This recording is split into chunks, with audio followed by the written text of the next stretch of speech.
गुरुर्देवो महेश्वरा गुरुर्साक्षात् परब्रह्मा तस्मै श्री गुरुवे नमः तस्मै।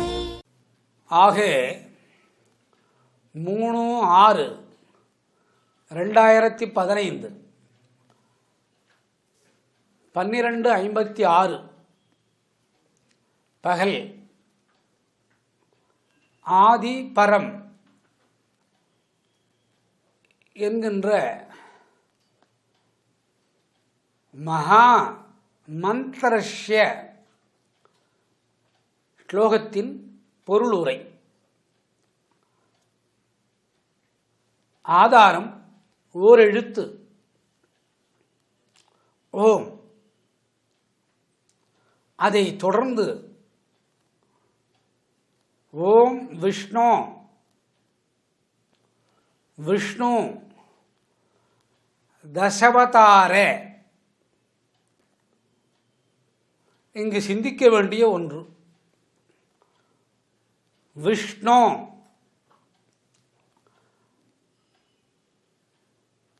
இஷ் என்று சொல்லக்கூடிய எழுத்தில்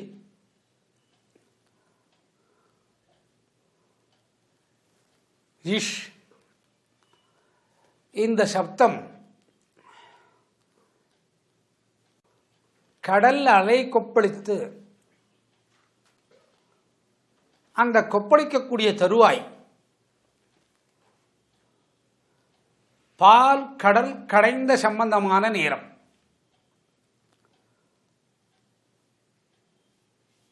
அந்த சம்பந்தத்தின் பயனாக பல பொருள்கள் வெளியே வருகின்றது. ஐராவதம் அற்புதமான கற்பக விருட்சம், அற்புதமான பொருள்கள் வெளியே வருகிறது. ஆனால் அங்கு விஷ்ணுவின் சிந்தனை ஏன் இந்த பேரொளி கேட்கிறது, ஏன் இந்த பேரொளி கேட்கிறது, இஷ் ஏன் இந்த நினைவு அவனுக்கு வர வேண்டும்? அவன் அரங்கத்திலே சிந்தனையின்றி ஆன்மீக செயலுக்காக ஆதி பரம் என்று சொல்லக்கூடிய முத்தேவியருக்கு தாயானவளும் முத்தேவருக்கு தாயானவளும் ஏதோ செய்கிறாள் என்று தன்னுடைய சிந்தனையை முழிக்க வைத்து சிந்திக்கிறான். சிந்திப்பது விஷ்ணு. நம்முடைய பெயருக்குள்ளே இஷ் என்ற எழுத்தாக ஒரு பெண்ணின் பரிபாலனம் தெரிகிறதே. விஷ்ணுவின் சிந்தனை சிற்பம் இதுதான். கடல் கடைந்தெடுத்த காலத்திலே அழகான ஒரு பெண்ணும் வருகிறாள். கடல் நீரால் நிரப்பப்பட்டிருக்கிறது. ஒரு நீருக்குள் இருந்து வந்த பெண் மேலே வரக்கூடிய காலத்தில் அவளுடைய உடைகள், அவளுடைய ஆபரணங்கள் சற்று கலைந்திருக்க வேண்டிய அவசியம். அந்த அவசியம் உள்ளது. ஆனால் வரக்கூடிய பெண்ணோ அனந்தமயமாக வருகிறாள். அப்படியானால் அந்த மகாலட்சுமி என்ற பெண்ணுக்கு கடலில் உள்ளிருந்து மேலே வரக்கூடிய காலத்திலே ஏதோ ஒரு பாதுகாப்பு கவசமோடு வருகிறாள். அது யாருடைய பாதுகாப்பு கவசம்? இஷ் என்று சொல்லக்கூடிய ஆதி பரம் என்று சொல்லக்கூடிய சக்தி யுகத்துக்கு சொந்தக்காரியான ஒரு பெண் அந்த கவசத்தோடு வருகிறாள். ஆக விஷ்ணு என்று சொல்லக்கூடிய விஷ் அந்த இஷ் என்ற எழுத்தின் பரிவாரத்தின் கொப்பளிப்பு என்பது பெயர். பரிவாரத்தின் கொப்பளிப்புக்கு காரணம் என்னென்றால் அனந்த சயனத்திலே இருக்கக்கூடியவனை எழுப்ப வேண்டும்.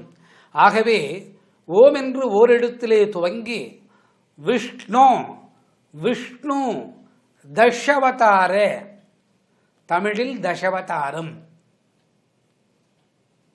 சமஸ்கிருதத்திலும் ஏனைய மொழிகளிலும் தஷ், அந்த இஷ்ங்கிற எழுத்து பேரொலியாக வெளியே வருகிறது. இது யாரை எழுப்புவதற்கு? அனந்த சயனத்திலே இருக்கக்கூடிய மாலவனை எழுப்புவதற்கு.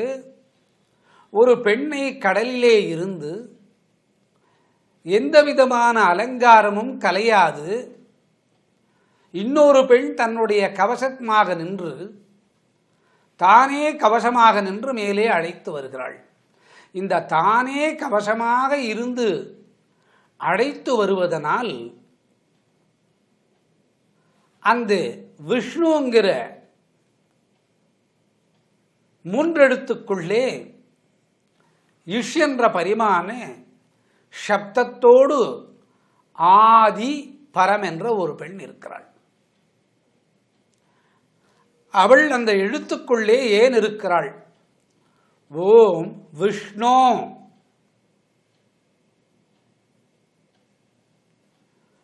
அன்னை மகாலட்சுமியை கடலிலிருந்து மேலே அழைத்து வந்தாள் என்பது பொருள் இஷ். அதற்கு கவசமாக இருந்தாள் ஆதிபரம் என்பது பொருள். இந்த பெண் பல்லாயிரம் கோடிக்கணக்கான வருடங்கள் பரம் பராபரம் ஆதிபரம் ஆதி அடுத்து சக்தி என்ற நிலைகளோடு இருந்தாள். உள்ளே பல காலம் யோகத்திலே இருந்தாள். தாமரை மலர் ஒன்று விரிந்த தாமரை மலருக்குள்ளே கோடி கிரணங்களின் கோடி சூரிய வெளிச்சத்தின் சக்தியாக அன்னை மகாலட்சுமி அந்த தாமரை மலருக்குள்ளே விரிந்து அன்னை அமர அது மூடி அதுக்குள்ளே தாமரை மலருக்குள்ளே யோகத்தின் சக்தியை கூட்டிக் கொண்டிருந்தாள். அவளை அந்த தாமரை மலரை விரிக்கச் செய்து அங்கிருந்து மேலே கொணருவது இந்த ஆதிபரம் என்ற அன்னை. ஆனால் கடல் கடைந்ததாகவும் தேவர்களும் அசுரர்களும் பாம்பை வைத்து கடைந்ததாகவும் பல நச்சுப்பொருள்கள் மேலே வந்ததாகவும் சொல்கிறார்கள். ஆலகால விஷமும் வந்தது, அடுத்து அமிர்தமும் வந்தது என்றார்கள். அந்த இஷ் என்ற பேரொழியால் ஆதிபரத்தின் பேரொழியால் அந்த சத்தத்தினால் ஆட்கொண்டு உள்ளே இருந்த பெண்ணை மேலே அழைத்து வந்தது ஆதி பரம் என்ற ஒரு சக்தி. இந்த இஷ் என்று சொல்லக்கூடிய எழுத்துக்குள்ளே 2 வகையான பெண்கள் உள்ளனர். விஷ்ணு அது தொடர்கிறது. எது மாதிரி தொடர்கிறது? 2 பெண்களை வைத்து தொடர்ச்சியாகிறது. மகாலட்சுமியும் சக்தியும், அதாவது ஆதிபரம். இவர்களுடைய உள்நோக்கி என்ன? அனந்த சயனத்திலே இருக்கக்கூடிய ஒருவனை எழுப்பி ஓம் விஷ்ணு விஷ்ணு தசவதார் தஷ், அந்த இஷ் என்ற சொல்லுக்குள்ளே உறங்கிக் கொண்டு இருப்பவனை நித்திரை தெளிய வைத்து அவன் நித்திரையின் காரணம் இது நடக்கும் என்று தெரிந்து இதை நடத்துபவள் ஆதிபரா என்ற ஒரு பெண் என்றும் அவள் மகாலட்சுமியை கடலில் கடையும் பொழுது எந்தவிதமான அலுக்கல் குலுக்கல் இல்லாமல் அவளுடைய போர்வைக்குள்ளே அழைத்து வருகிறாள். எதற்காக அழைத்து வருகிறாள்? தஷ் மாலவனை 10 நிலைகளுக்குள் அடக்குகிறாள். 10 நிலைக்குள் அடக்குகிறாள். அதற்கு 2 பெண்கள் தேவைப்படுகிறது. ஒன்றும் ஆதிபரம் என்ற ஒரு பெண்ணும் அன்னை, அதற்கு உறுதுணையாக மகாலட்சுமியும். இவை 2ம் பேரலையான இஷ் என்ற சத்தத்தோடு கடலை நோக்கி மேலே வருகிறது. வருவதற்கு காரணம் 10 நிலைகளான அவதாரத்தை அரங்கனை எடுக்க வைக்கின்றார்கள். அதனால் தஷ், தமிழில் தசாவதாரா. இது முதல் வரிக்குள்ளே அடங்கக்கூடியது. ஷர்குரு ஷ்யாம், ஷர்குரு ஷ்யாம் சுந்தர, ஷர்குரு ஷ்யாம் சுந்தர, லக்ஷ்மி விஷ்ணு சாந்த. இந்த ஷர்குரு என்ற சொல்லுக்கு பெண் என்பது பெயர். ஷர்குரு, ஷர் ஆணுக்கும் பெண்ணுக்கும் குருவாக இருக்கக்கூடியவர்கள். முதன்மையில் ஆணுக்கு குருவாக இருக்கக்கூடியவர்கள்.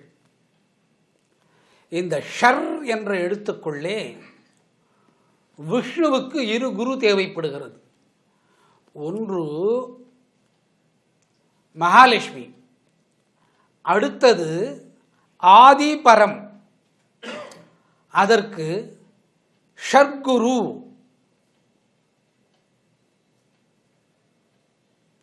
இந்த ஷர் என்ற எழுத்துக்குள்ளே 2 பெண்கள் அடங்குகிறார்கள். ஒரு பெண் அன்னை மகாலட்சுமி, அடுத்தொரு பெண் ஆதி பரம். ஏன் 2 பெண்கள் தேவை என்ற கேள்வி வரும். மேலே வந்த லட்சுமியான பெண் அனைத்து தேவர்களையும் சந்தித்தனர். அவளுடைய அழகை கண்டு மயங்கினர்.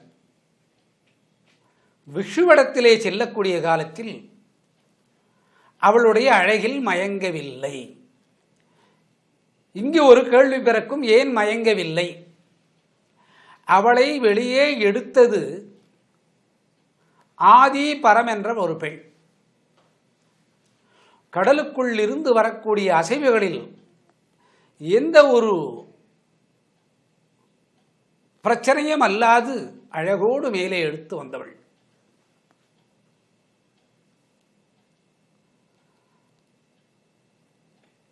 அந்த அன்னையை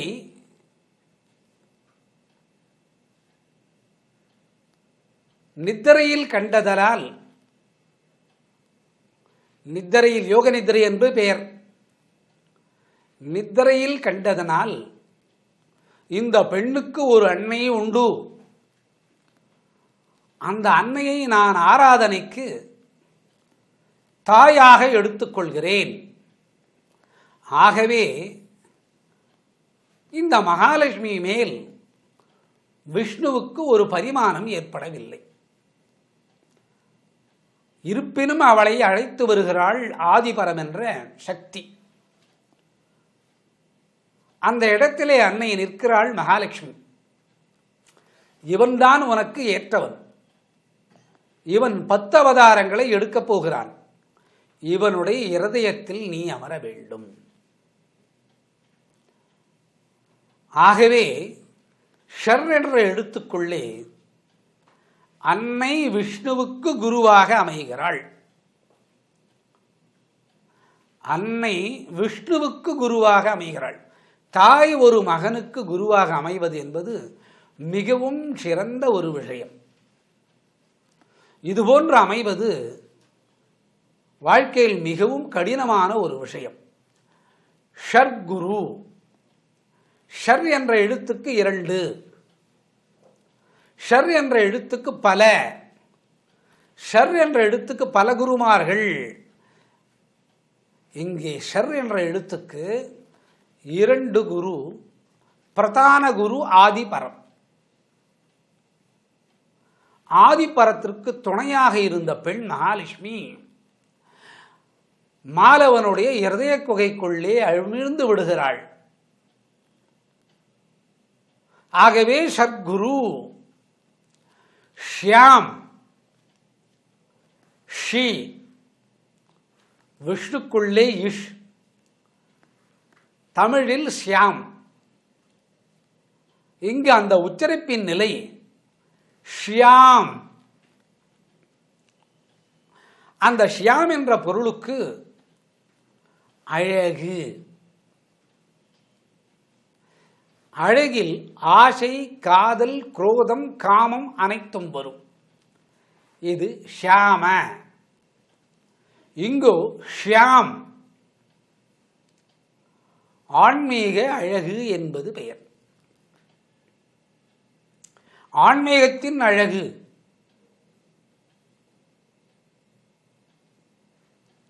இந்த ஆன்மீகத்தின் அழகு வரக்கூடிய காலத்திலே சப்தத்தாதுக்கள் அடங்கிய உடல் சாந்தத்தின் நிலை வரும். இந்த ஷியாமின் தத்துவம் 10 அவதாரத்தை பின்னி ஆன்மீக நெறிகளை விஷ்ணு சொல்ல வேண்டும். சொல்லக்கூடியவன் பேரழகோடு இருக்க வேண்டும். பேரழகு என்பது ஆன்மீகத்தின் அழகு. ஆன்மீகத்தின் பொருள் என்ன? அந்த உருவத்தை உற்று நோக்குபவன் விகார காதலோடு இணையக்கூடாது. ஆன்மீக நெறியோடு இணங்க வேண்டும். அதற்கு ஷியாம், சுந்தர அழகு.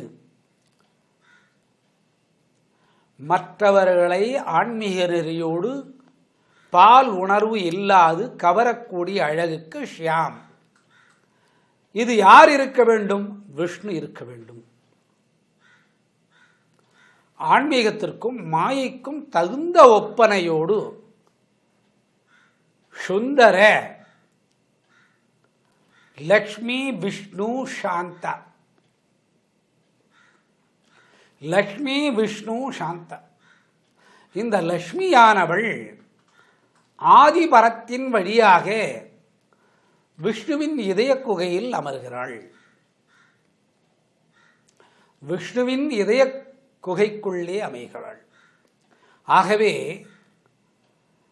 லக்ஷ்மி, விஷ்ணு, சாந்த இவை அனைத்துக்கும் அதிகாரமாக குருவாக இருப்பவள் ஆதி பரம். அவளுடைய பேரழகு இந்த ஆதி பரம் என்று சொல்லக்கூடிய சிங்க வாகனத்தின் மேலே வரக்கூடிய பெண்ணின் அழகு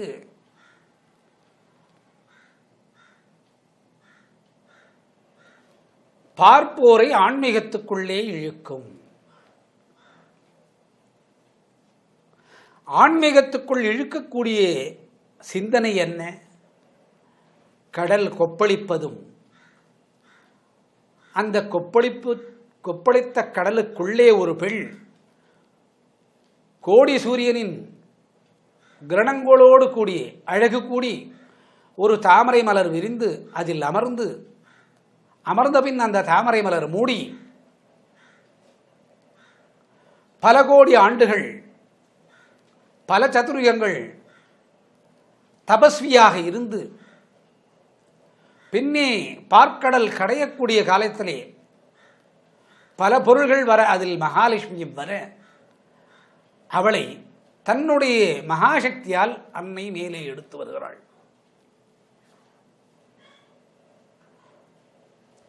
எதற்காக எடுத்து வருகிறாள்? 10 அவதாரங்களிலும் விஷ்ணு விகாரத்தை விலக்கி லக்ஷ்மியை முன்வைத்து இந்த சக்திகள் நடந்தது அனைத்துமே ஆதி பரம் என்ற ஒரு பெண்ணின் போர்வையை வைத்துக்கொண்டு இது நடத்தப்படுகிறது.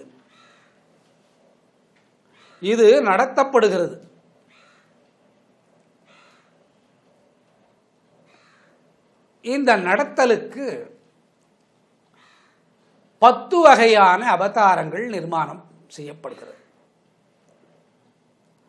10 வகையான அவதாரங்கள் நிர்மாணம் செய்யப்படுகிறது. இந்த 10 வகையான அவதாரங்களை 6வது அறிவு கொண்ட மனிதன் புரிந்து கொள்ள வேண்டும். 6வது அறிவு கொண்ட மனிதன் புரிந்து கொள்ள வேண்டும்.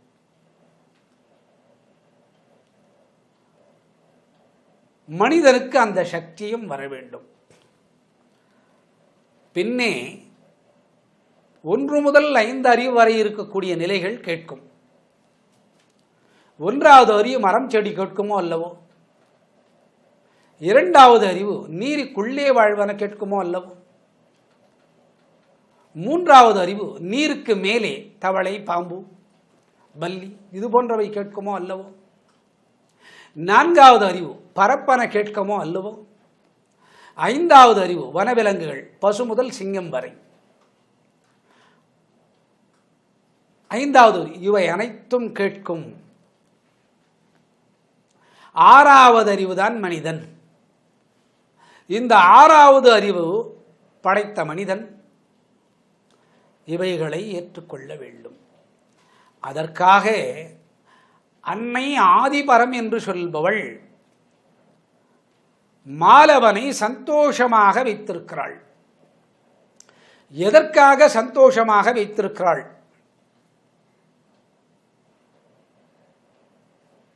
ஆன்மீகத்தின் சக்திகளை 6வது அறிவு கொண்ட மனிதன் தமோ ரஜோ சத்வோ குணங்களின் நிலையை புரிந்து கொள்வதற்கு சந்தோஷமாக வைத்திருக்கிறாள். முடிப்பில் நீ 10 அவதாரங்களை எடுத்து உலகை மகிழ வைத்து 10 அவதாரங்களை எடுத்து உலகை மகிழ வைத்து ஆன்மீக நெறிகளை கற்றுக் கொடுக்க வேண்டும் என்று அன்னையான ஆதிபரம் அருள்கிறாள். இவை அனைத்தும் அவளுடைய பாத துடிகளிலே இருந்து வந்தவையானாலும் அவை பகுத்து தொகுத்து உருவாக்கி அதனுடைய இடங்களுக்கு ஏற்ப அமர்த்தி கொடுத்தவள் மகாலட்சுமி.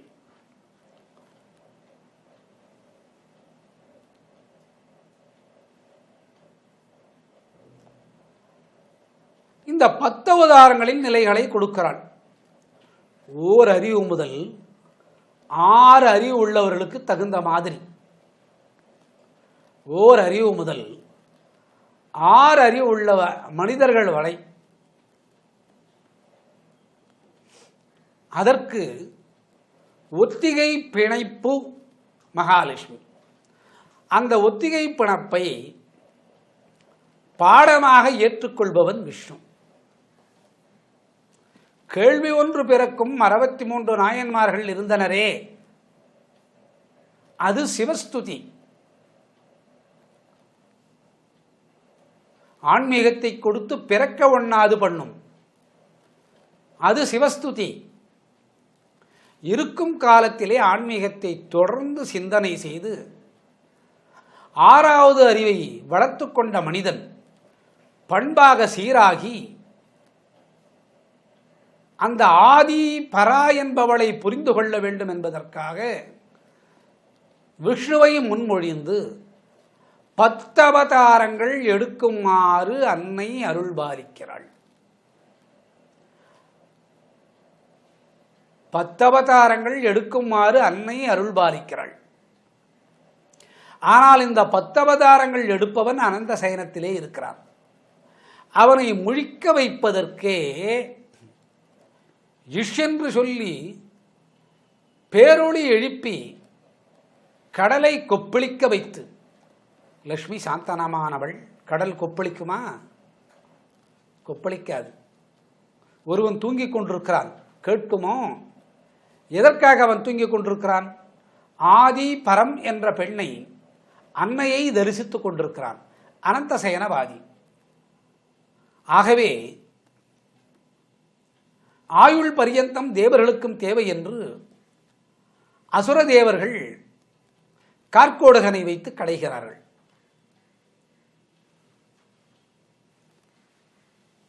ஆனால் சாந்தமான ஒரு பெண் கடலுக்கடியிலே இருக்கிறாள். சாந்தமான ஒரு பெண் லக்ஷ்மி கடலுக்கடியிலே தபஸ் பண்ணி கொண்டிருக்கிறாள். பேரொளி கேட்குமா? கேட்காது. அந்த பேரொளியின் சப்தத்தை இஷ் என்ற எழுத்து மூலியமாக அன்னை உற்பத்தி செய்து மேலே எடுத்து வருகிறாள். அவளை விஷ்ணுவின் இதயத்துக்குள்ளே அமரச் செய்கிறாள். ஏன் அமரச் செய்கிறாள் என்றால், 10 அவதாரம் விஷ்ணு எடுக்க வேண்டும் என்பதற்காக லக்ஷ்மியை அங்கே அமர வைக்கிறாள். ஆதிபரத்தின் சக்தியை பாரும். ஒரு பெண்ணுக்குள்ளே ஆன்மீகத்தின் தத்துவம், பெண்ணே ஆன்மீகத்திற்கு குருவாக இருக்கிறாள். ஷர்குரு. அவள் வருவது சிங்கவாகினி, அங்க ஆதார விஷ்ணு. ஷிங்க். ஷிங்க் என்ற எழுத்துக்குள்ளே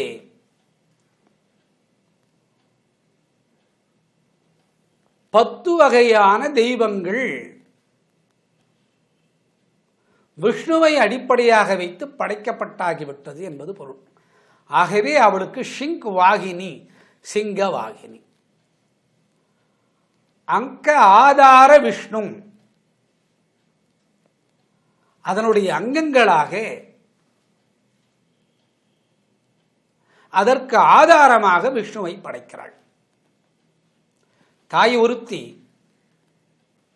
அவளுக்கு மகள் என்று, மகன் என்று, மருமகள் என்று, பேத்தி என்று, கொள்ளு பேரன் கொள்ளு பேத்தி என்று கொள்ளு பாட்டி ஆகிறாள். இவள்தான் மூலம் அங்கம், இவள்தான் அதற்கு ஆதாரம். அதற்கு கிளை விஷ்ணு, அங்காதார் விஷ்ணு. இருவரை முன்மொழிகிறாள் விஷ்ணு லக்ஷ்மி தேவி. இவ்விருவருக்கும் ஆன்மீக குருவாகவும் தாயாகவும் பிரளயத்தின் காலத்தில் எந்த நிலைகளுக்கு தான் உள்புக வேண்டும், வெளிவர வேண்டும், பிறப்புகளை மாற்றக்கூடிய காலத்திலே, அவதார நோக்கங்கள் மாற்றக்கூடிய காலத்திலே இருப்பதற்கு தேவி என்பது பெயர். யாருக்கு தேவி? லக்ஷ்மிக்கும் விஷ்ணுக்கும் தேவி. விஷ்ணு லக்ஷ்மி தேவி இந்த ஆதி பரம் என்று சொல்லக்கூடிய பெண். என்ன ஒப்பனை கொடுக்கிறாள்? அவளுடைய சிந்தனை ஆதி பரம் என்று சொல்லக்கூடிய ஒரு பெண்ணான தேவி. அவளுடைய பரிமாற்றம் 6வது அறிவை உற்று நோக்குகிறாள். 1 முதல் 5 அறிவு வரை முதலிலே எடுக்கிறாள்.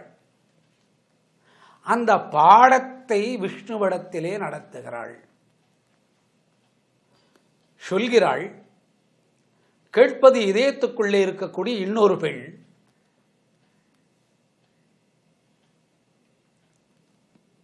இங்கே ஒரு கேள்வி பிறக்கும், விஷ்ணுவிடத்திலே இந்த பொறுப்பு ஏன் கொடுக்க வேண்டும் என்று. ஆலகால விஷம் வந்தபோது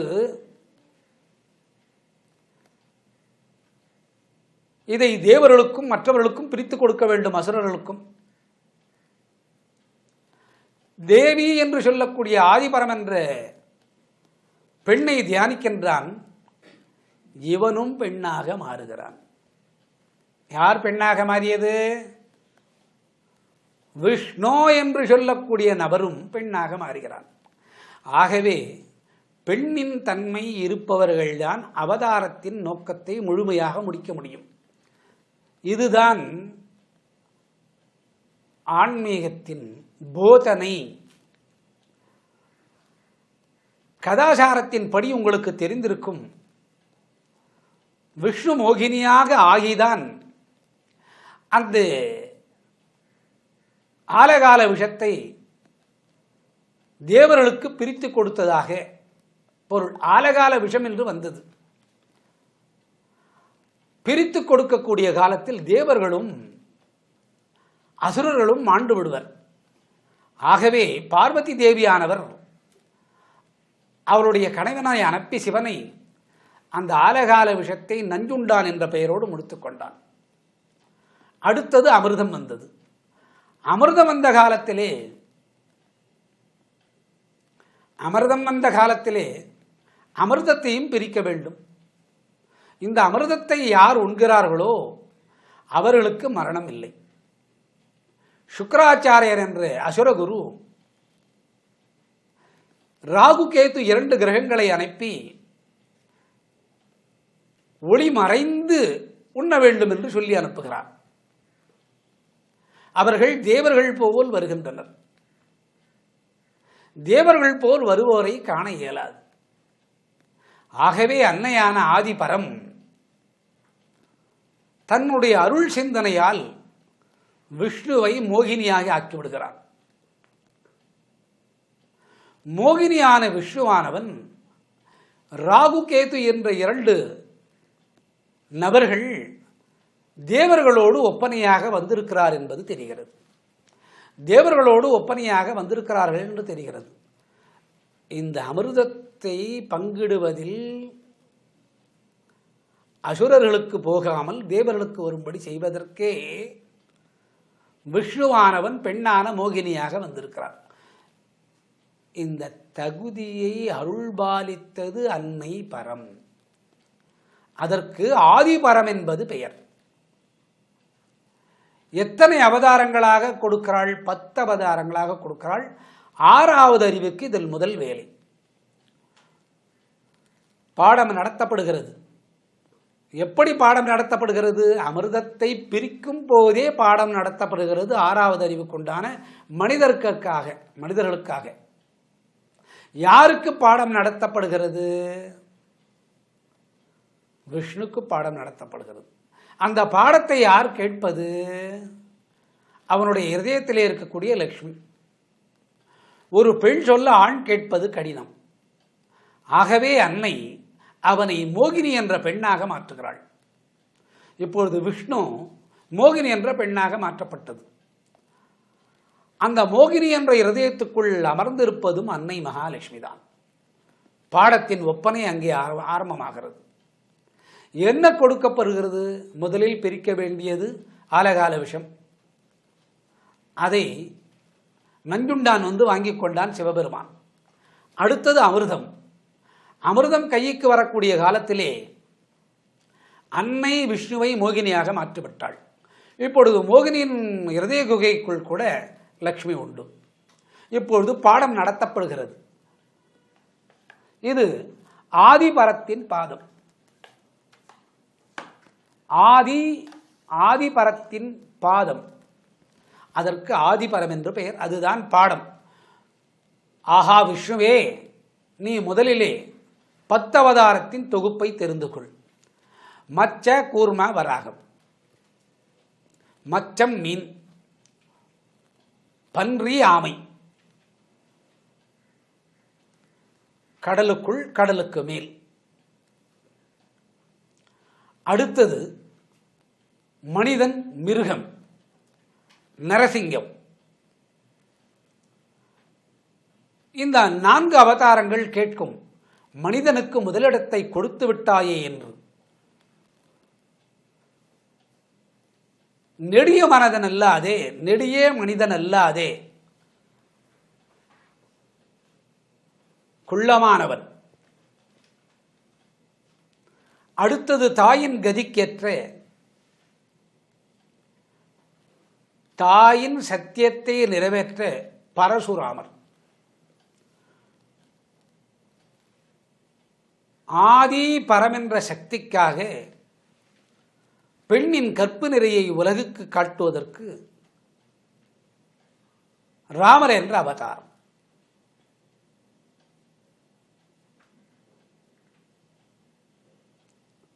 உறவுகளுக்கு பலராமர் என்ற அவதாரம். இந்த தொகுப்பினை அனைத்தும் எடுத்துக்கொண்டு அன்னையை முன்வைத்து மகாலட்சுமியை முன்வைத்து 2 அயனங்களை தொகுக்கிறான். ராமாயணம், மகாபாரதம். ஒன்று ராமருடைய அயனம், ராமாயணம். எத்தனை 4 அயனங்கள் போயினும் கிருத்தாயுகம், திருத்தாயுகம், துவாபரயுகம், கலியுகம். ஒரு சுழற்சிக்கு 43,20,000 ஆண்டுகள். இதுபோன்று கோடிக்கணக்கான சுழற்சி நடந்திருக்கிறது. கணக்குக்கு நாம் இப்பொழுது 28வது சதுர்யுகத்திலே இருக்கிறோம். அதில் நாம் கலியிலே இருக்கிறோம். 5100க்கு மேல் கலியுகம் சென்று விட்டது. கலிக்கு 6வது அறிவின் சிந்தனை மனிதனுக்கு அதிகமாக இருக்கும். கலியில் 6வது அறிவு சிந்தனை மனிதனுக்கு அதிகமாக இருக்கும். இந்த அதிகமான நிலை அஞ்ஞானமும் வரும் என்று சொல்லி கிருஷ்ண அவதாரத்தை கூட்டி வைத்தாள்.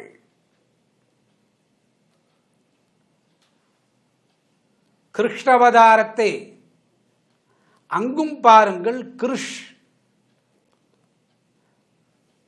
இஷ் என்ற எழுத்து விஷ் நோ கிருஷ்ணா. இந்த கிருஷ்ணன் என்ற ஒரு தெய்வத்தை தொழுதால் அனைத்து மதங்களின் தெய்வமும் அனைத்து மதங்களின் தத்துவமும் ஆன்மீக நெறியும் அடங்குகிறது. கிருஷ்ணா. இங்கு சிந்திக்க வேண்டும். நீங்கள் 9 அவதாரங்களை கொடுத்து நானே முடிவில் அளிப்பேன். கல்கி 10வது அவதாரம். இந்த ஒப்பனையை பாருங்கள். ஆதி பராசக்தி மாதா பாத நமோஸ்துதே. இந்த ஸ்லோகத்தின் உரையாக்கம், அதன் தத்துவத்தின் வரிகள். ஓம் விஷ்ணு விஷ்ணு தசவதார ஷர்குரு ஷியாம் சுந்தர லக்ஷ்மி விஷ்ணு சாந்த சந்தோஷ சிங்கவாகினி அங்கஹாதார விஷ்ணு லக்ஷ்மி தேவி ஆதிபராசக்தி மாதா பாத நமோஸ்துதே. 10 அவதாரங்களை விஷ்ணுவை எடுக்க வைக்க இத்தனை வேலைகளை ஒரு பெண் செய்கிறாள். அவளுக்கு ஆதி பரம் என்று பெயர். வாழ்க்கையில் ஒரு ஆணுக்கு குரு தாய், உடன் பிறந்த தங்கை மூத்தவள், அடுத்து மனைவி, அடுத்தது மகள். இப்படி பலவிதமான பிறப்புகள் பெண்ணோடு தொடர்பு கொண்டிருக்கிறார். ஆனால் ஆன்மீகம் வருவதில்லை. அதற்காக விஷ்ணுவை வைத்து தசவதாரத்தின் அருளை அவனுக்கு கொடுத்து அவனே வேண்டுவது போல் விஷ்ணு ஆதிபராசக்தி மாதா பாத நமோஸ்துதே. அன்னையை விஷ்ணு தொழுவதாக மக்களும் அன்னையையும் விஷ்ணுவும் தொழுவதாக அமைந்து விடுகிறது. துவக்கம் விஷ்ணுவை வைத்துதான் செய்கிறாள்.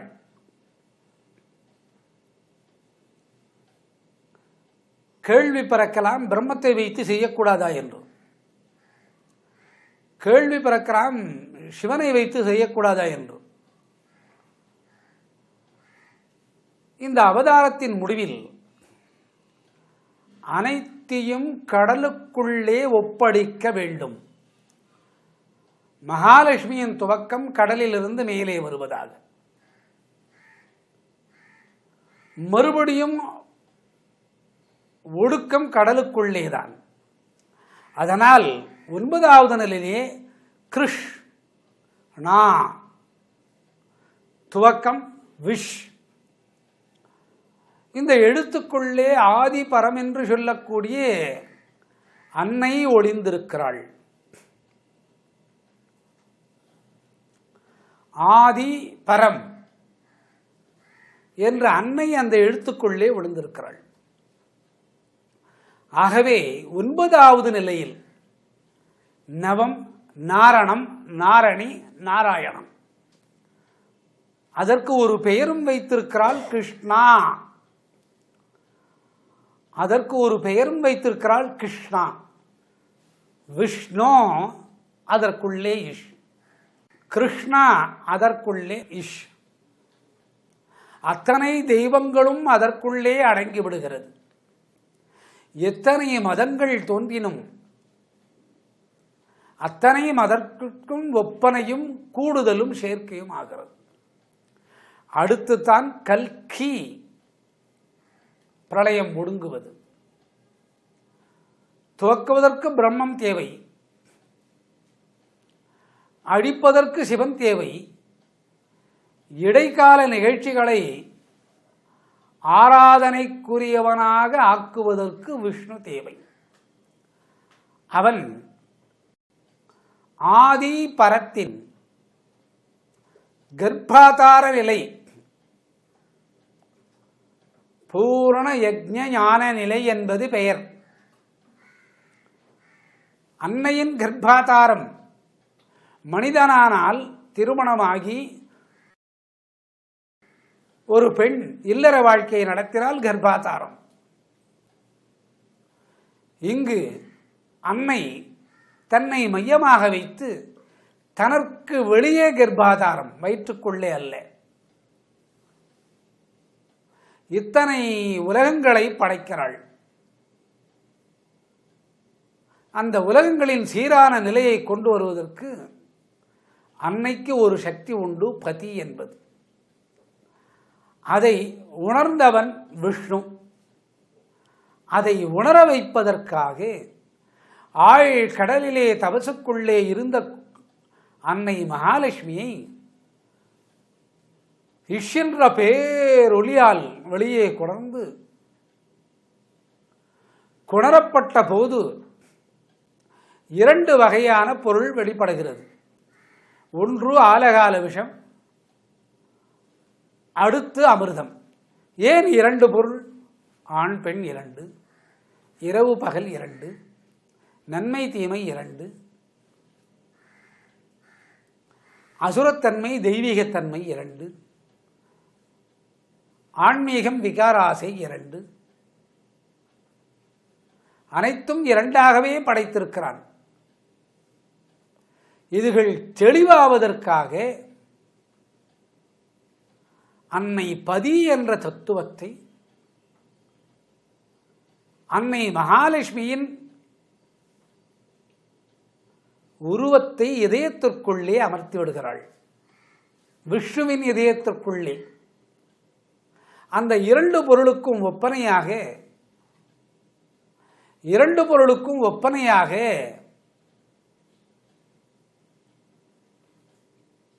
ஆலகால விஷம், அடுத்து அமிர்தம்.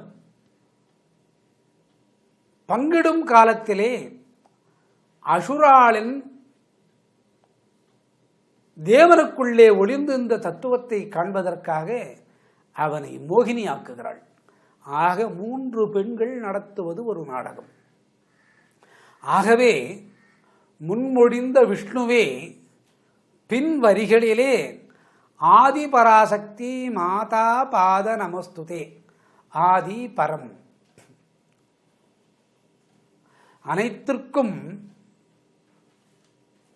பரம், பராபரம், ஆதிபரம், 4 ஆதி, 5 சக்தி. இதற்குள்ளே நமச்சிவாயம் என்ற எழுத்தை ஒடுக்கிவிட்டாள். 5 எழுத்து மசிவாய என்ற எழுத்துக்களை ஒழித்து விட்டாள். சிவாய நமா என்ற எழுத்துக்களை ஒழித்து விட்டாள். தானே அந்த 5 சக்திகால நிற்கிறாள். பரம், பராபரம், ஆதிபரம், 4 ஆதி, 5 சக்தி. அரங்கனாக எழுந்தான் விஷ்ணு. அந்த இஷென்று பேரலையின் சத்தத்தை கட்டி எழுந்தான். அதற்கு சத்குருவாக இருந்தது பெண்ணே. 2 பெண்கள் குருவாக இருக்கிறதால் இவனும் மோகினியாக இருந்தால்தான் இதை புரிந்து கொள்ள முடியும். ஆக அந்த கிருஷ்ணா என்ற சொல்லுக்குள் கூட இஷ்,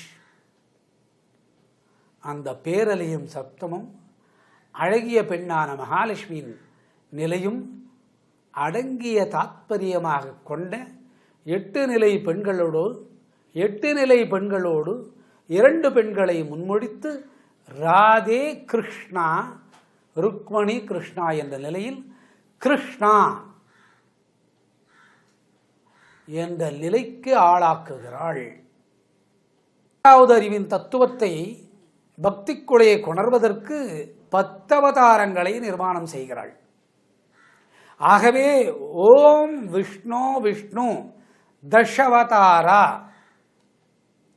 ஷர்குரு ஷியாம் சுந்தர லக்ஷ்மி விஷ்ணு சாந்தே சந்தோஷே சிங்கவாகினி அங்க ஆதார விஷ்ணு. விஷ்ணு லக்ஷ்மி இருவருக்கும் தேவி ஆதிபரம். விஷ்ணு லக்ஷ்மி தேவி ஆதிபராசக்தி மாதா பாத நமோஸ்துதே. மனிதனும் தொழுவது போல் விஷ்ணுவும் அன்னை ஆதிபரத்தை அவளுடைய பாதங்களை பிடித்துக் கொள்வது போல் அமைகிறது. 6வது அறிவின் தொகுப்பு விஞ்ஞான அறிவு, பகுத்தறிவு. பகுத்தறிவு உண்டு இல்லை, இல்லை உண்டு என்று 2 வழிகளில் காண்பது. ஆகவே 10 அவதாரங்களை அவனுக்கு மட்டும் அருள்கிறாள், ஈசனுக்கும் பிரம்மத்திற்கும் அருளவில்லை. இந்த 10 அவதாரங்களில் ஒவ்வொரு அவதாரத்திலும் ஒவ்வொரு வகையான லீலை. மச்சம் என்றும் கூர்மம் என்றும் வராகம் என்றும், ஓரறிவு, 2 அறிவு, 3 அறிவு, 4 அறிவு. நரசிங்கம் மனிதனும் மிருகமும், வாமனன் மனிதனாக அல்லாது ஒரு குள்ளனாக. அடுத்தது போருக்கு தகுந்த மாதிரி பரசுராமன். பெண்ணின் மேன்மை கற்பவை சொல்வதற்காக ராமன்,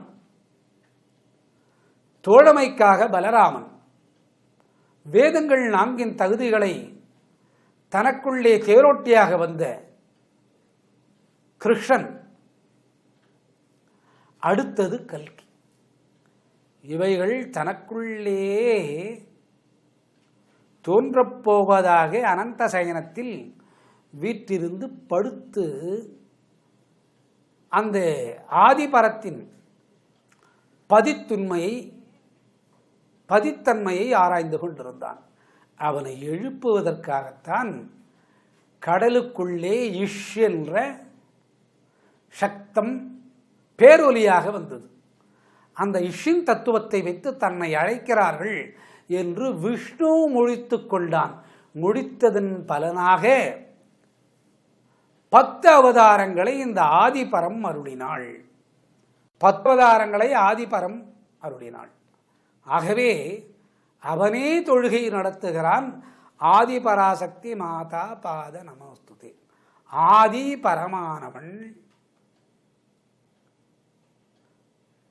இந்த நிலைகளை கொடுக்க விஷ்ணுவானவன் அவளுடைய பாதங்களை பற்றி என்னுடைய அவதார நோக்கங்களில் நீ கூடவே வர வேண்டும் என்று நமோஸ்துதே, உன்னை போற்றுகிறேன். ஒரு பெண்ணை போற்றுவதால் ஆனந்தமயமான ஆன்மீக நேயம் வருகிறது. இவர்கள்தான் உலகில் மானிடர்களிலே ஒரு ஆணுக்கு தாயாக ஒரு பெண், மூத்தவளாக ஒரு பெண், இளையவளாக ஒரு பெண், மனைவியாக ஒரு பெண், மகளாக ஒரு பெண். ராமகிருஷ்ண பரமஹம்சரின் வாழ்க்கையில் கூட சாரதா தேவி உடனிருக்க விரும்பாத ஒரு பெண் வந்து ராமகிருஷ்ணருக்கு அருளுரை கொடுத்தாள். பின்னே அவள் புரிந்து கொண்டாள், நம்முடைய அருளுரைகள் இவளுக்கு தேவையில்லை, ராமகிருஷ்ணன் நித்திய சந்நியாசி என்று புரிந்து கொண்டு அந்த இடத்தை விட்டு விலகினாள். இந்த 10 அவதாரத்தின் தொகுப்பின் தன்மைதான் ராமகிருஷ்ணானந்தா ஆச்சாரியா என்பது இவர்களுக்கு பெயர். இப்பொழுது நாம் வாழ்ந்த காலத்தில் இந்த 1000 ஆண்டுக்குள்ளே அடங்குகிறாள். ஆகவே விஷ்ணுவானவன் ஆதி பரசக்தி, பரத்தின் சக்தி. உன் பாதத்தை பற்றுகிறேன், பாதத்தை பற்றக்கூடிய நீ எனக்கு தாயாகிறாய், உன்னுடைய பாதமானதை நான் போற்றுகிறேன் தாயே. அதற்காகத்தான் இவனுக்கு 10 அவதாரங்களை அருளினாள். இவன் எந்த நிலையில் இருந்தால்? சயனத்தின் தத்துவத்திலே இருந்தான். அவனை எழுப்புவதற்குத்தான் இஷ் என்ற பேரொளி. அந்த இஷ் என்ற பேரொளி எங்கிருந்து வந்தது? கடலிலே இருந்து வந்தது. ஏன் வந்தது? இவளுடைய மகள், மருமகள், பேத்தி, விஷ்ணுவின் மனைவி, உடன் பிறந்தன் அனைத்து தத்துவங்களாக அவளை ஆழ்கடலுக்குள்ளே தாமரை மலரை விரிய வைத்து அதில் அமர்ந்து கோடு சூரியனின் ஒளி அதை மீண்டும் மூட வைத்து தியானத்திலே இருக்க செய்தாள். இந்த இஷ் என்ற ஒரு இடத்தின் பேரொளியிலே தான் அவள் மேலே வந்தாள். இதற்கு ஆதாரமாக 10 அவதாரங்கள் அமைந்தது. அந்த 10 அவதாரத்தின் தத்துவத்தை தான் விஷ்ணுவானவன் ஆதி பரம் என்று சொல்லக்கூடிய சக்தியின், அதாவது இந்த அன்னையின் பாதத்தை போற்றி வணங்குகிறேன் என்று விஷ்ணுவே சொல்கிறான். இது அவன் அன்னையை தொழுகிறான். அதே அன்னை 6 அவதாரங்கள், அதாவது 10 அவதாரங்களான 10 அவதாரம், 6 அவதாரம் அல்ல 10 அவதாரமான விஷ்ணுவும் வணங்குகிறான். 6 அறிவுக்கு ஆதாரமான ஆன்மீகத்தை அறியக்கூடிய மனிதனும் வணங்குகிறான். இதற்கு முதல் நிலையாக வணங்குவது விஷ்ணுதான். ஆகவே ஆதி பரம் என்ற சக்தியின் பாதத்தை அன்னையாக நினைத்து தொழுகிறேன். மாதா பாத நமோஸ்துதே. இது அந்த முதல் ஸ்லோகத்தின் விரிவாக்கம். இந்த முதல் ஸ்லோகத்தின் விரிவாக்கத்தின் காரணத்தினால் சாதாரண 6 அறிவு படைத்த மனிதன் விஷ்ணு எடுக்க வேண்டிய 10 அவதாரங்களையும் அன்னையின் பாதத்தில் வைத்து வணங்குகிறான் எடுக்கும் முன்னே. இதை கண்ணுற்ற மனிதன் கூட அந்த ஆதிபரம் என்று சொல்லக்கூடிய அன்னையின் பாதத்தை தொழும்போது அந்த 10 அவதாரத்தின் அருளும் கிடைக்கிறது. நமக்கு முன்னே வணங்கக்கூடியவன் விஷ்ணு. அவன் வணங்கக்கூடிய நிலையில் முன் மோகினியாக மாறுகிறான். அவளோடு அன்னை மகாலட்சுமி இருக்கிறாள்.